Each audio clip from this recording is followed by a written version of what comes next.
there is a need, and I think it follows that there needs to be some reconfiguration. Bosolwati sebexwayise ngekuthi Mengameli Sicelo Ramaphosa udzinga kusebenta lenzaba yekuhlelwa kabusha kwahulumende ngebuhlakani nekuqophelela. The immunity of South Africans from vaccination and natural immunity is still very strong. This puts us in a better position and in less risk. Leli labeka imigomo nemibandzela kutekuvakasha laphinze lavalwa kulandzela kutfolakala kwesifo lesesulelwanako se-COVID-19 eNtshonalanga Kapa ngaLwesihlanu.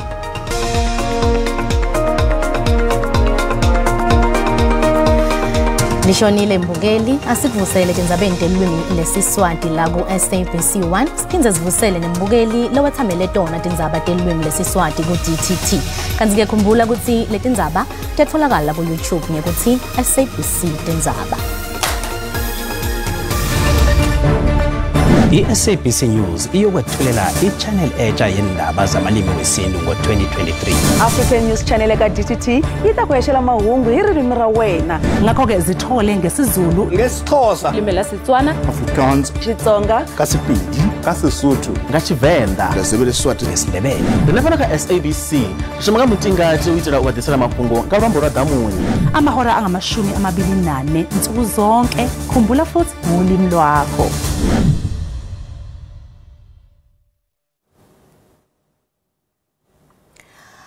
Bosolwati bexwayise Mengameli Sicelo Ramaphosa ukuthi ahlele kabusha hulumende ngebuhlakani nangekuqophelela lokukhulu. Bathi kulahlela ngaphandle tindvuna letingavumelani naye kungahle kuqhubele embili luchekeko ku-ANC.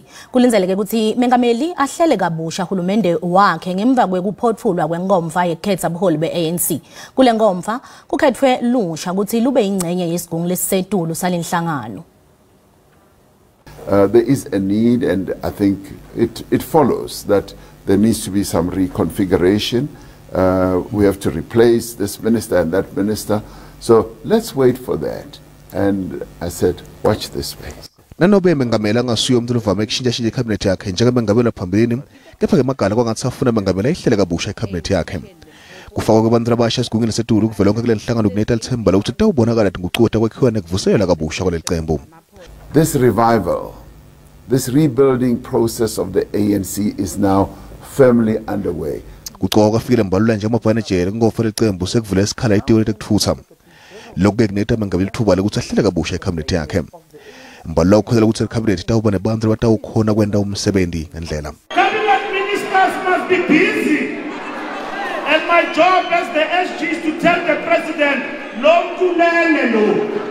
Makahambe. That's my job. Bahlati bathi Mengameli tawuphucela ukuthi akhumelana umlotha nalabo abangaboni ngaso linye naye kutepolitiki. Labanye ngekhansi kuleqembu kulesinye isikhathi bavakale bavuma ngavilinye namaqembu epolitiki laphikisako. Lawo mavi ayengekuqina ekwentela libito lokuthi Ramaphosa athathe inyathelo ngelizabo lephalaphala. As a disciplined member of the ANC, I vote yes. Kepha-ke kuhlukana ekhansi kuleqembu kungaba nemithelo omubi enhlelweni tekulungisela ukhetho leminyaka lodako. The bigger picture is that he needs to improve the electoral performance of the ANC in the upcoming general election. So he needs those people who might not have supported him to campaign for him. Njengoba Mengameli angaphumele ebaleni sive sitawuhlala sibuke elikhalweni ngelizabo letinguquko kukhabinethi. Mapalane jikelele we-ANC ifikile mbalula uthi angeke bathathele uhlangothi uma balwisana nenkohlakalo nekubuyisa sifundi sakadzeni salenhlangano. Masipala lomkhulu eMangaung utawuba netinguquko letinengi letawuthinza kakhulu lelithimba leliholwa ngusodolobha Mxolisi Siyonzana. Uqalile umkhankaso wokulwisana nenkohlakalo leyendeka kumasipala lomkhulu eMangaung. Mapalane jikelele we-ANC ifikile mbalula wexwayise onke amakhansela lavoti netinhlangano letiphikisaka kulo masipala lobukene netinkinga. Kuthatha litfota lolumandi. Mbalula uthi timbe tepolitiki kulo masipala tiholela ekutheni kungahanjiswa kahle kwetinsita kubantfu. We are going to ensure that our councillors are not held up by ill discipline where the centre does not hold and people vote with the opposition.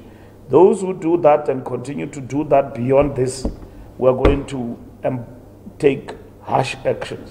Takhamuti taseMangaung tikhala smartphones ngesimo lesingahlamulisi letiphila ngaphasi kwaso. The state of the road here in Mangaung it is not satisfying at all, and we have heard what the president said yesterday, that they were going to fight whatever situation which is occurring here in Mangaung. Licembu leqhuqhutela kuhanjiswa kwetinsita kulo masipala lebesolo limela tikhalo tetakhamuti talo masipala lithi lifuna lethimba lavelonke lelaniketwa umsebenzi wokubuka kusebenza kwalo masipala lishiye phasi ngekushesha. Masipala weMangaung wafaka ngephansi kwesandla sembhasobhi nyakenye ngenyanga yamabasa kulandzela kuhluleka kuchamuka netindlela tekutakula lo masipala etinkingeni tetimali. We now need practical results on what is happening in Mangaung. Number one, we are saying the Mangaung administration intervention team must leave with an immediate effect. Umhlati wetepolitiki Professor Sethuleho Matibesi uthi i-ANC idzinga tinhlelo letisha tekusebenta letawucinisekisa kuhanjiswa kwetinsita ebantwini bakulelive. South Africans, including residents of Mangaung, no longer wants all these very prominent speeches. The people want action, and action as in today. Kucole ibandla lelitabuka ungatiphatsi kahle ngekhatsi kwalenhlangano leliholwa ngulona lelilunga lesigungu lesisetulu salenhlangano David Mahlobo. Kwenaba akabandi ngalobulukhuni lobukene nekubuswa kwethulwa kwetinsita nekuhola ngekubambisana kubomasipala sicocisana na Njingalwati bheki Mngomezulu lotasichazela kabandi yini leyenda ukuthi kungasebenteki. Asikubingelele sikwemukele etindzabeni tesiSwati ku SABC 1 Solwati. Sibingelele dadewethu, sibingelele ithimba lakho bese sibingelele nakubalaleli. Asitale sibuka indzaba lehlongotwako yekususwa kwasodolobha wamasipala weMangaung kususwa wakhe kutawusita yini kulungisa imigwaqo nako konke lokungahambi kahle kulo masipala kanti kushoni lokho ngepholi beANC. Okokuqala dadewethu asivume ukuthi uma ngabe umuntu ewumeya kumasipala uyena osuke ephezulu noma uyena osuke ewumphathi ophezulu kulo masipala. Kodwa ke akasebenze eyedwa ngoba siyazi ukuthi uma ngabe kuthiwa umeya kunabanye abantu abasebenza nawe okufaka phakathi municipal manager, kufaka phakathi deputy mayor nabo bonke abantu abasuke bekhona kulelo committee lelo. So ke uma kuthi umasipala awenze kahle njengoba kwenzeka lapha eMangaung bese ufika ususa umeya kuphela ungalungisanga ezinye inkinga ezikhona kumasipala kusuke kusho ukuthi ususa nje ama symptoms esifo esithile awakabhekani naso ngqo. Ukusho ukuthi ke ngaleyo ndlela akufanele ukuthi njalo uma kukhona inkinga ekhona isinyathelo sokuqala kube ukuthi ususumeya. Qala ubheke ukuthi yini ngempela eyimbangela ukuthi abantu bangayitholi insiza lezi abayifunayo bese ke emva kwalokho uthatha isinqumo uma kuthi uyabona ukuthi inkinga enkulu kumeya ilapho kongathatha khona isinqumo sokususumeya. Kodwa kufanele ukuthi njalo makunenkinga bese step sokuqala ukuthi uzosusumeya ngethemba lokuthi zonke inkinga zoshabalala. Kanje ngokuthi nakhona kuhulumeni uma kukhona inkinga kukhona abantu abanenkoleloze ethi uma kukhona inkinga vele ususume ngameli zonke inkinga zizophela. Asuku mengameli inkinga isale iqhubeka. So ke ngicabanga ukuthi lokho kufanele kusinikeze isifundo ukuthi asithole enye indlela yokuxazulula inkinga kunaleyo ukuthi sizosumeya noma sisume ngameli bese sithi inkinga zonke zoshabalala. Ditsobotla tinsita atetfulwa kubantu ngesimanga sekungabambisani kubosopolitiki kulo masipala lokuhliphika kususwa yini futhi kunganqotshwa njani? Yabona ke sisi lo daba lokhuluma ngalo udaba olusematheni olucishe lucasule futhi uma usubheka kahle ngoba awukwazi ukuthi ngafike kuthiwe kukhethwa umeya namhlanje uyavuka ngakusasa lo meya wesulele esikhundleni umbuzo uthi kade evumelana okokuqala ukuthi angene kuleso sikhundla uma ukuthi kanti uyazi ukuthi akeze ukuhlala kuleso sikhundla. Uma ukuthi iqembu lakhe elimlawule noma elimtshela ukuthi akasuke kungani lingakwenzanga lokho ngaphambi ukuthi kuvotwe. Ezinye zeinkinga esibhekene nazo ukuthi osopolitiki bethu basebenzisa izikhundla abanazo ukufeza ezabo inhloso bengenandaba nokuthi umphakathi uzuza kanjani. Ngoba uma ukuthi inhloso nqange noma inhloso kuyona ehamba phambili ukuletha izinsiza kubantu akube yona into ebekwa phambili kungabe ukuthi osopolitiki balwa izimpi zabo ngaphakathi bese ukuthi uma ngabe sebekwenzile lokho uthola ukuthi abavoti okuyibona abantu ngempela babaleke kakhulu abasayithola izinto abazifunayo so ke ngicabanga ukuthi lo daba lokhuluma ngalo sesudaba olungeluhle ngempela ngoba kade kukhethwa nje izolo namhlanje ke siyavuka sesizwe ukuthi hayi lono kade ekhethiwe we-Patriotic Alliance usathi isinqumo sokuthi uyashiya esihlalweni umbuzo ukuthi ingabe abantu bakulowo masipala bazoyithola lezi zinto abayifunayo Solwati asigcine ngale yekuhlelwa kabusha kwahulumende weMengameli Ramaphosa singakubona kwendeka nini lokho kanti ngubaphi labo labangahle basuswe kuhulumende futhi ngayiphi indlela ikakhulukati uma sibuka lesikhundla selisekela yabona sisudaba lokushintshwa udaba lokushintshwa kwecabinet akuyona into ofanele uyichamazelele ngoba ngokulawula komthethosisekelo usection 84 unikeza umengameli ophethe ngaleso sikhathi igunya lokuthi akhethe kumalungu eParliament ukuthi ubani ozoba ilunga lecabinet lento eshiwa abaholi abafana noMbalula leyokuthi kube sengathi uyena uthatha inquma thathela umengameli akusona isinyathelo esihle umengameli makathi uma ngabe bheka abheke ukuthi kulabantu anabo eParliament ibaphi abanekhono lokuthi bangakwazi ukuletha izinsiza kubantu bese qoka labo bantu noma ngabe kuthiwa abashayisani ngembono noma ababhekani ngembono akufanele lokho kube into azoyisebenzisa so ke ngalondlela kunabantu abalendele ukuthi laba bangahambisananga nesinqumo seANC ngodaba losephalaphala kufanele kube ngabantu bokuqala ukuthi bakhishwe akusona isinyathelo esihle leso bheka ukuthi kulabo bantu ukhona nomuntu ongamsebenzisa ukuthi izwe lephambili noma ngabe awumthandi imgcine lo muntu uma kukhona umuntu osekhoneni lakho noma okusupportayo uma engakwazi ukwenza umsebenzi msuse lo muntu uma engamele enze njalo ngicabanga ukuthi isithunzi sakhe sizobuya kodwa umenze usebenzisa amandla akhe kabi uma ngabe shintsha icabinet kuyosho ukuthi izwe lethu liya ngokuya liphume emgwaqweni lihamba liyongena ehlathini emini sibhekile Njingalwati ngasibonge kakhulu isikhathi sakho Kulinzeleke ukuthi tiphelele tikhulu tenkantolo lephakeme yaseJozi letawulalela sicelo samengameli Ramaphosa lesiphikisako futhi lesiphuthumako lesicelo siphikisa leso samengameli wangaphambilini Jacob Zuma lapho wafuna ukuthi Ramaphosa ashushiswe ngasese ngaLwesine mhla 12 kule nyanga lesetulo lokhu kuvetwe yiZuma Foundation lamuhla Ramaphosa uhlose kumisa nsi kushushiswa kwakhe ngasese Ramaphosa ufuna kungabi senkantolo mhla 10 kule nyanga lesetulu njengobe emasamane labuya kubameli bazuma bekashito Lokuthi ngemva ukuthi mengameli wangaphambilini Jacob Zuma asukumise uhlelo lwangasese lokushushisa mengameli wakuleli wanyalo saRamaphosa ngetinselo kwephula umthetho lophiko lokushushisa ngekukhishwa kwemininingwane yakhe etembilo lekuludzaba lesevelo phambi kwenkantolo kushushisa ngasese umshusi Billy Downer nenzathele Karen Mount Ngesikhathi aphendula Zuma kulunye uthi lesicelo saRamaphosa sidinga kubwa ngokuphuthuma nobe inkantolo. Uphinze wathi ukuganga ngemandla lokusintiselwe kuvikela Ramaphosa ukuthi angatiphenduleli embi kwenkantolo. Lobengameli wangaphambilini uchubeka wathi Ramaphosa wehluleke kuhlangabetana nalwe kumele akwende kwesikhashana ukuthi lesicelo sikhishwe enkantolo netindleko nobe silahlwe ngelifastelo. Kulize ukuthi lesicelo sibuye ngaLwesine ngesimbi ye10 ekuseni. Leli telabeka imigomo nemibandzela kutekuvakasha laphinze lavalwa kulandzela kutfolakala kwesifo lesesulwelanako se-COVID-19 entshonalanga Kapa ngaLwesihlanu litiko letempilo lithi lesinqumo sithethwe ngemva kwekubonisana nenhlangano yetempilo velonke lapho kuboniswane khona ngalokuvela kwe-XBB 1.5 indvuna yetempilo kuleli Dr. Joe Phahla ithi leli tiko litawucaphela ngeliso lelikhaliphile lesimo liphinde likhuthate kuhlolwa kwe-COVID-19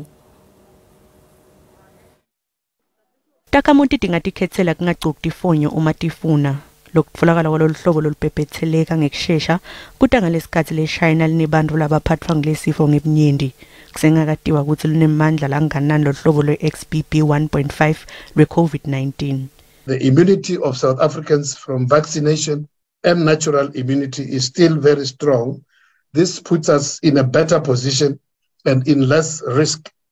And that is why we have not seen up to this stage any major changes in our epidemiology in terms of the rates of infection, also in terms of admissions to hospital, and even the rate of fatality. Kusatholakele umunye vo kuleli lotheleleke ngaleli gciwane ibooster yehlanu itawengedwa njengenhlelo kahulumende lekuvikela abantu labaneminyaka lengidulu kwa 50 That's a stand that we still have as a government, that this is optional. There's no compulsory wearing of masks.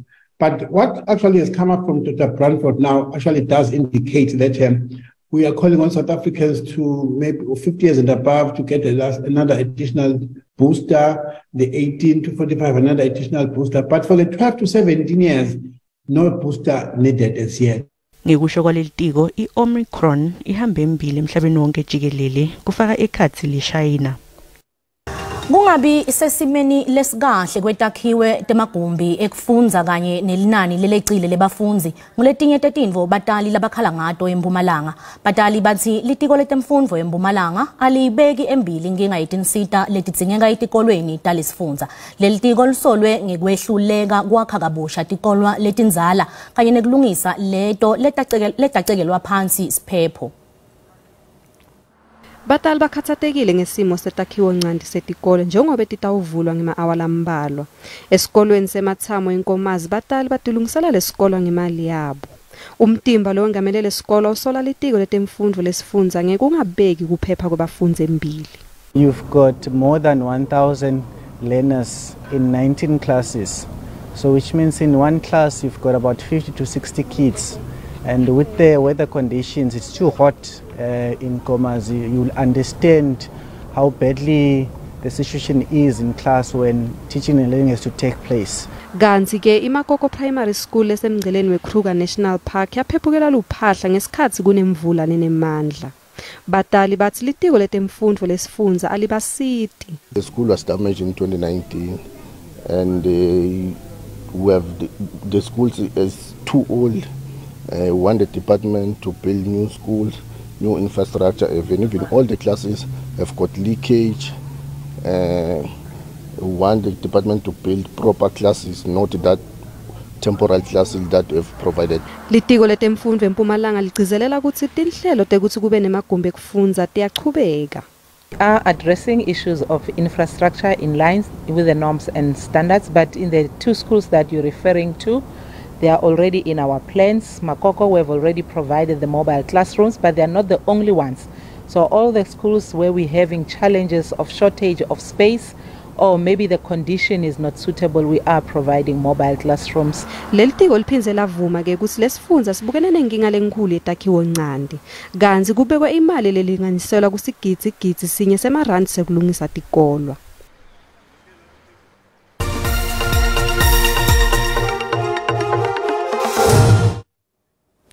Nasivakashele timakethe tetimali sithola ukuthi lirandi lide emandla naliqathaniswa netimali takulamanye emave.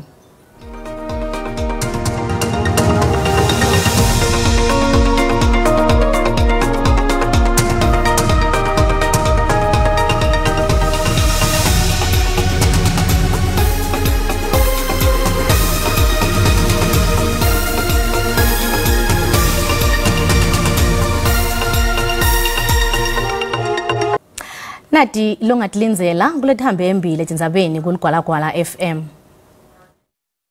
Nati longatlinzela namuhla ihlelweni letiphuma embiteni kuligwalagwala FM.